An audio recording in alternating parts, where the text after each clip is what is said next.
Hey Kong, you want to go Disney World? Home. You don't want to go Disney World? Home.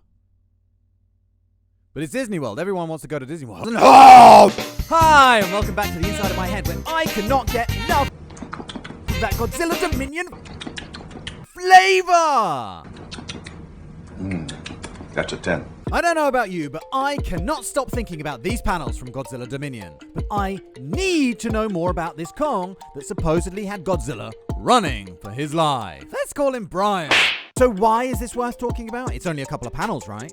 Well, we all saw how easily outclassed Kong was in GVK. Like, you could debate the hows and the whys, but there's really no debating that Godzilla won, and won fairly easily. No, I can beat you if I really want. But it's really hard to imagine that the Godzilla we know and love was beaten by a Kong, and if that is true, it could have ramifications for the balance of power in this whole universe. So how could this happen? Well, let's take a look at what we do know. About halfway through the novel, we see Godzilla swimming with sharks, who are all following the scent of blood, and likening these two creatures together makes you realize that A, Godzilla is looking for nourishment as much as a home here, and B, he sort of has this tracking instinct, almost the same as how sharks can smell blood from miles and miles away.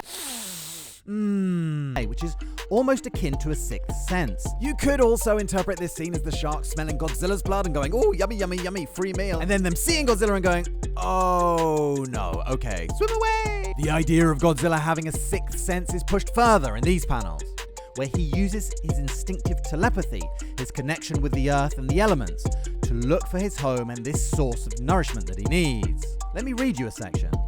He shuts out sight and sound. Along his spine, he feels the wind that blows from the heart of the planet, that wraps around it from pole to pole. The wind that beats back the storms from the sun and the stars.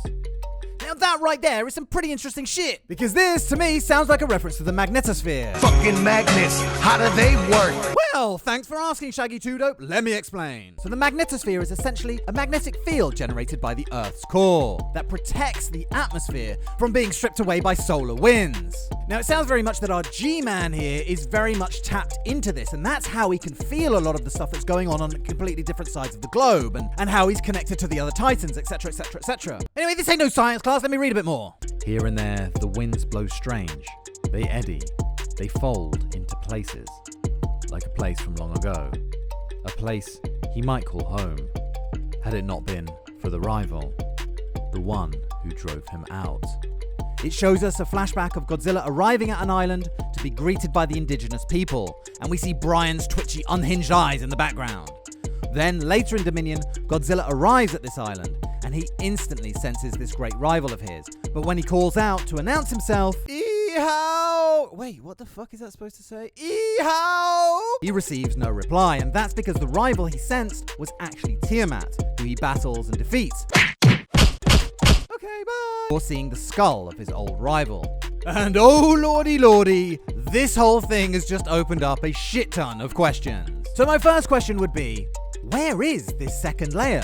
At first glance, I thought it was Skull Island. I mean, if there was at least one Kong here, you'd have thought so, right?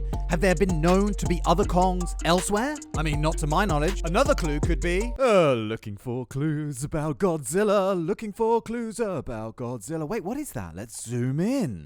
Bit more. Bit more. Another clue could be that Tiamat, who slithered his ass in here without permission, briefly appears in King of the Monsters on a map which shows his location as being under Stone Mountain, which is near Atlanta in Georgia. So could this layer be in the Hollow Earth tunnels somewhere beneath Stone Mountain? As Stone Mountain is on a lake, it's possible, but I guess this would have been his location before he was awoken by Ghidorah, which would have freed him up to go wherever the fuck he wanted to, so no great help there. Of course, the Kong's ancestral home is within Hollow Earth itself, so it's probable that this conflict happened there somewhere, but maybe the question as to where this happened is not as important as to when it happened. So the first thing to note is that Godzillas live a hell of a long time, much longer than Kongs. So could you imagine if Godzilla showed up on Skull Island back in the day when it was home to a whole tribal society of Kongs? That's one way he'd get driven out, I guess. But yes, it's very likely that Godzilla visited this layer in his younger days when he wasn't as strong as he is now, fought a losing battle with Brian, the alpha Kong of the time, and was driven away. I did wonder if Brian could be Kong's father, as we know from Birth of Kong that Skullcrawlers gradually killed off all of the Kongs until only the strongest two were left. So Kong's father must have been kind of a badass. Capable of beating Godzilla? Not sure. But then, we see the skeletons of Kong's parents here in this graveyard in Kong Skull Island. What the hell is this place? This is what's left of Kong's parents.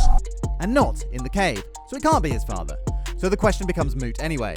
So it must be another ancestor of Kong's from further back in his lineage. But let's stick a pin in that for now and move on to my next question. What happened to the rival? How did he die? As I just said, the Kongs don't seem to live as long as Godzilla's, so it's totally feasible that this great rival just died of old age. He might have also been killed by Skullcrawlers or by Camesots and its flock of disease-spreading flying rats. Maybe he just got really old and cantankerous. How's it feel to be 102, Paps? Shoot me! And lost the will to live and left everything he owned to a cat home and fell asleep for one last time. Of course, you have to wonder whether Tiamat killed him. But there's something about the timelines that just doesn't add up there, like with Tiamat being awoken by Ghidorah fairly recently, and this Kong feels like he's been dead for quite a long time. Also, we're talking about a Kong that supposedly beat Godzilla. And here in these panels, Godzilla beats Tiamat quite easily, so how could Tiamat then kill the Kong? Again, I guess that depends on how old Godzilla was and how powerful he was at that stage. But whatever reason you choose, I just think that regardless, it's quite unlikely that this Tiamat killed that Kong. Anyway, these are just a few of many questions, another being that given his tendency to hunt rival alphas and either force them into submission or kill them, how come Godzilla didn't return to the lair before now? If he was defeated by this Kong, wouldn't the Kong then be the Alpha Titan and therefore king of the monsters? Would our Godzilla really let that happen? But anyway, here's a bit of a mad theory that might answer everything. But let's go back to Godzilla Aftershock for 1 second, where Godzilla's ancestor Dagon is defeated by Muto Prime and infected with parasitic eggs in his last ever battle. But let's assume two things here, that A, Dagon is Godzilla's father,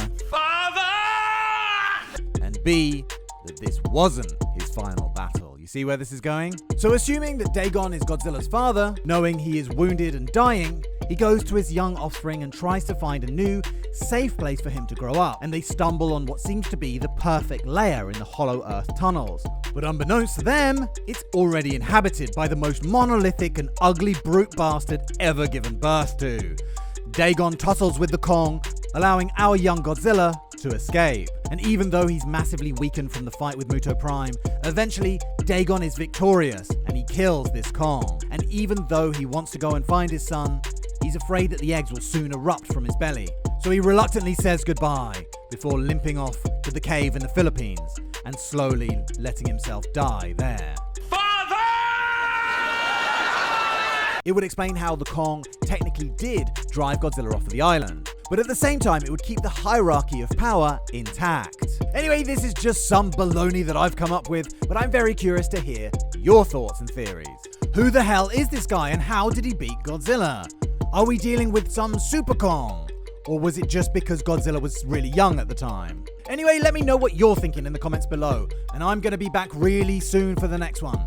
So let me invite you to kindly get out of my head, and I will see you very soon for the next one. Thank you very much for watching, and cheerio, bye!